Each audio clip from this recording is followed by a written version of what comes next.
আসসালামু আলাইকুম। মায়ের পায়ের নিচে সন্তানের বেহেশত, এই কথাটা আল্লাহ তাআলা স্বয়ং নিজেই বলেছেন। মায়ের পায়ের নিচে সন্তানের বেহেশত, এবং বারবার শুধু মায়ের কথা বলেছেন, চতুর্থবারের পিতার কথা বলেছেন আর কি। তো মা যে দুনিয়াতে কি জিনিস, এটা হচ্ছে যার মা নেই সেই শুধু বুঝে মা কেমন, মায়ের মায়ের কমতিটা কেমন। তো যাদের মা আছে আপনারা সবাই মায়ের কদর করুন।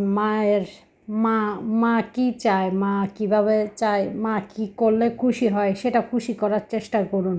মা বেঁচে থাকতে মাকে খুশি করার চেষ্টা করুন। দুনিয়াতে আপনি সব কিছু দুইবার পাবেন, সব কিছু পাবেন, সব কিছু আপনি সেকেন্ড টাইম পাবেন, শুধু মাকে পাবেন না। মা যদি একবার চলে যায় শেষ, মা আর মাকে পাবেন না। সেদিন থেকে মায়ের দোয়া করাও বন্ধ হয়ে যাবে। যতদিন মা বেঁচে আছে মায়ের দোয়া নিন, মাকে খুশি করুন। মায়ের দোয়া যদি বন্ধ হয়ে যায় সেই দিন থেকে শেষ আপনার জন্য।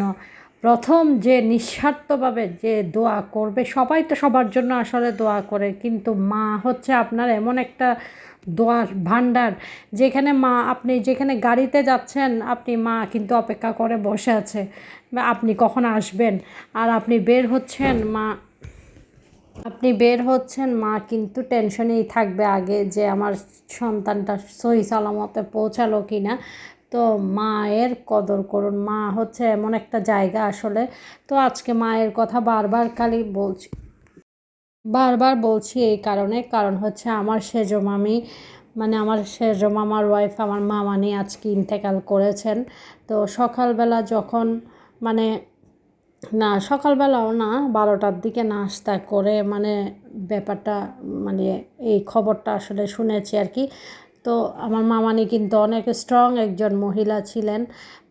উনি কিন্তু এত স্ট্রং ছিলেন সব সময়, কি বলতাম, উনি হসপিটালে জব করতেন। তো আজকে থেকে আমার মামা পুরা একা হয়ে গেল। আমার মামাও আসলে অনেক অসুস্থ। তারপর আমার মামাতো বোনগুলো আজকের থেকে মা হারা হয়ে গেল। আজকের থেকে বুঝতে পারবে যে মা কী জিনিস। আজকে মানে মার যে আজকে তাদের মা আজকের থেকে নাই, গতকালও কিন্তু তাদের মা ছিল। তো মা যে কী জিনিস আসলে কি বলবো, আসলে বোঝাতে পারছি না।